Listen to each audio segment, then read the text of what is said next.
A goal without a plan is just a wish.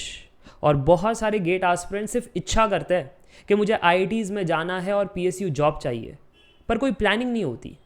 And without planning you can not win any war.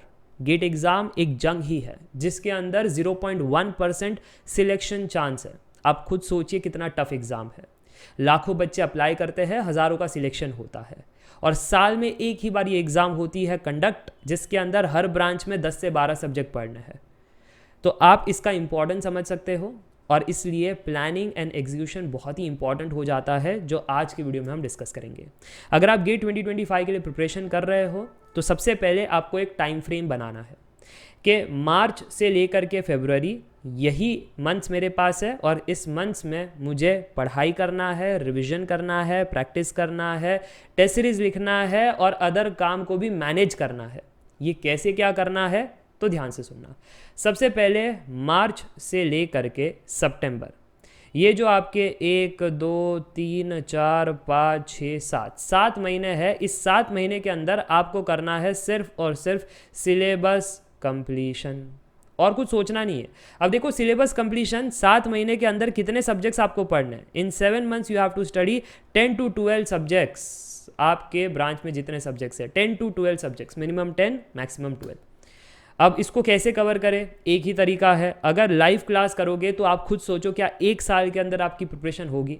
तो मैं live class तभी recommend करता हूँ जब आपकी 2 इयर्स की प्लानिंग हो, या फिर आपका कोई सब्जेक्ट बहुत ही वीक हो, बहुत ज़्यादा वीक, तब आप लाइव क्लासेस कीजिएगा। अगर आपका सब्जेक्ट इतना ज़्यादा वीक नहीं है और आपको 1 साल के अंदर गेट की प्रिपरेशन करनी है, तो मैं रेकमेंड करता हूँ रिकॉर्डेड क्लासेस को देखो, क्योंकि रिकॉर्डेड क्लासेस के अंदर आप अपने पेस पर, अपने समय पर, अपने स्पीड पर क्लासेस को देख सकते हो और ख़त्म कर सकते हो। आज इच्छा है 4 क्लास करने की, 4 कर लो। आज इच्छा नहीं है एक भी क्लास करने की, मत करो, क्योंकि हेल्थ ख़राब है। तो रिकॉर्डेड से आप 7 मंथ्स के अंदर 10 से 12 सब्जेक्ट ख़त्म कर सकते हो। अब बात रही कि सर जी रिवीजन, प्रैक्टिस, टेस्ट सीरीज ये सब कब करेंगे, तो ये रिकॉर्डेड क्लासेस के अंदर भी मेरा सुझाव होता है कि मंडे टू फ्राइडे आप सिलेबस कंप्लीट करो, यानी कंसेप्ट्स को पढ़ो, ठीक है। पर जो सैटरडे संडे होता है ना, उसको आप कंसेप्ट्स के लिए मत डालना। सैटरडे संडे जो मंडे टू फ्राइडे पढ़ा है उसको रिवाइज करो, प्लस रिवीजन जब नोट से जल्दी हो जाता है तो बचा हुआ समय आप प्रीवियस ईयर क्वेश्चंस कीजिए। मान लो कि आप जून के महीने में हो और आपका कुछ सब्जेक्ट खत्म हो चुका है, तो उस केस में जो ओल्ड सब्जेक्ट है उसको भी रिवाइज करो, ठीक है। जो मंडे टू फ्राइडे पढ़ा है वो तो रिवाइज कर रहे हो, प्लस ओल्ड सब्जेक्ट भी रिवाइज करो। ये आपका सिर्फ और सिर्फ सैटरडे संडे का काम होना चाहिए, ठीक है। सैटरडे संडे के अंदर कोई भी नया कंसेप्ट मत पढ़ना, मंडे टू फ्राइडे सिर्फ कंसेप्ट के लिए होना चाहिए, ठीक है। तो ये मैंने आपको स्ट्रैटेजी बता दी पहले 7 मंथ की। अब बात रही कि sir PYQs, full PYQs practice करना सैटरडे संडे पॉसिबल नहीं है सारे सब्जेक्ट्स के, है ना। फिर गेट, ईएससी, आईएसआरओ सारे पीवाईक्यूज भी इस समय तो पॉसिबल नहीं है, क्योंकि क्या क्या करें, रिवाइज, पीवाईक्यूज, ओल्ड सब्जेक्ट, इतना तो समय नहीं मिलता। उसके लिए हमारे पास है अक्टूबर, नवंबर, दिसंबर, जिसके अंदर मैं क्या रिकमेंड करता हूँ दैट सारे सब्जेक्ट्स आप रिवाइज करो, ऑल सब्जेक्ट्स, ठीक है। ऑल सब्जेक्ट्स रिवाइज करो, ऑल पीवाईक्यूज प्रैक्टिस करो, ठीक है। इसमें कुछ नया पढ़ना नहीं है क्योंकि सिलेबस खत्म हो चुका है, ठीक है जी। और यहाँ पर मैं एक और चीज़ रिकमेंड करता हूँ, वो है स्मॉल टेस्ट। अब ये स्मॉल टेस्ट होता क्या है कि मान लो कि आपने एक सब्जेक्ट पढ़ा मैथमेटिक्स, उसके अंदर आपको पता चल गया प्रोबेबिलिटी मेरा वीक है, तो प्रोबेबिलिटी के अंदर टेस्ट लिखना स्टार्ट करो, बेसिक्स ऑफ प्रोबेबिलिटी या प्रोबेबिलिटी डिस्ट्रीब्यूशन, या फिर जो भी प्रोबेबिलिटी का टेस्ट आपके पास अवेलेबल है, और वहाँ से आप रिवर्स इंजीनियरिंग करो कि एग्जैक्टली मिस्टेक कहाँ पर हो रही है। फिर उसको ज़्यादा रिवाइज करो, ज़्यादा प्रैक्टिस करो और स्ट्रॉन्ग बनाओ। In short, October, November, December revision and weakness पर काम करना है। और जनवरी के महीने में आपको लिखना है full length test series, full test आपको लिखना है जनवरी के महीने में, ऑल्टरनेट डेज टेस्ट लिखना है। सो 30 दिन के अंदर 31 डेज होते हैं, बट 30 दिन मान करके चलो, आपको 15 टेस्ट लिखने हैं। एक दिन टेस्ट, दूसरे दिन एनालिसिस, एक दिन टेस्ट, दूसरे दिन एनालिसिस, ऐसे। और फरवरी के महीने में सिर्फ और सिर्फ रिवाइज करना है, दैट्स ऑल। नया टेस्ट या कुछ करना नहीं है, रिवाइज एंड प्रैक्टिस पीवाईक्यूज। तो मुझे लगता है ये जो पहली बात है, टाइमलाइन मार्च से लेकर के फरवरी, वो कैसे चलने वाली है।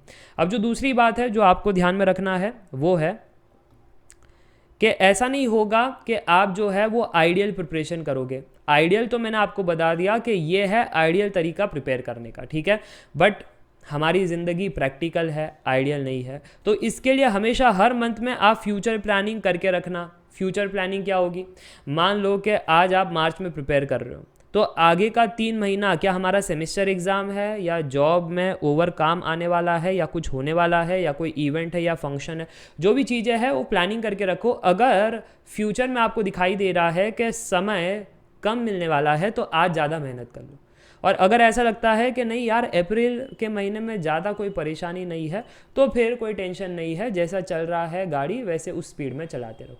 और ऐसा भी मत कर देना कि अब आप एकदम मोटिवेट हो गए हो एकदम से कि नहीं गेट 2025 को फोड़ देंगे, और फिर पहली दिन में आप 10 से 12 घंटे पढ़ाई कर रहे हो। ऐसे करोगे सीधा बल्ब उड़ जाएगा, फूट जाएगा। ठीक है, तो धीरे धीरे अपने समय को बढ़ाना, धीरे धीरे धीरे। ठीक है, मैं क्या रिकमेंड करता हूँ, आज जो आपकी नेचुरल कैपेसिटी है उतना पढ़ाई करो, फिर नेक्स्ट डे है ना 1 घंटा और बढ़ा दो, नेक्स्ट डे 30 मिनट्स और बढ़ा दो, ऐसे 30 मिनट्स बढ़ाते रहो। और अगर ऐसे करोगे तो अल्टीमेटली आपकी जो फोकस पावर है, जो अटेंशन पावर है, वो बढ़ जाएगी। ये मेरा सुझाव है। एक साथ 12 घंटे 10 घंटे पढ़ाई करने मत बैठ जाना। ठीक है, एवरी डे थोड़ा थोड़ा काम करना है। ये आपका प्लानिंग होना चाहिए, ये आपका प्रैक्टिकल वे ऑफ स्टडी होना चाहिए। तो मुझे लगता है आपको एक फुल क्लैरिटी मिल चुकी है कि गेट 2025 के अंदर हमको पढ़ाई कैसे करना है। जो बच्चे फंसेंगे वो लाइव क्लास में फंसेंगे, है ना, क्योंकि एक एक सब्जेक्ट 3-3 महीने चलेगा, फिर वो कैसे क्या कवर करेंगे उनको बहुत तकलीफ होगी।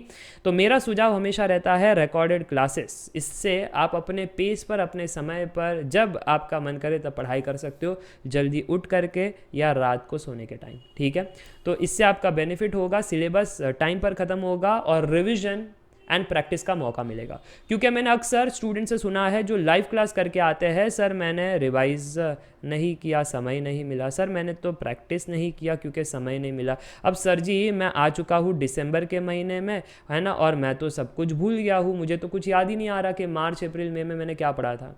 ये सब इसलिए होता है क्योंकि आपके टीचर आपको बताते नहीं है रियलिटी, और फिर जब रियलिटी पता चलती है तब तक हो जाता है समय ख़त्म। ठीक है, तो समय रहते मैं आपको चीज़ें बता रहा हूँ, और समय रहते सुधर जाना, ये सारी गड़बड़ें आप मत करना।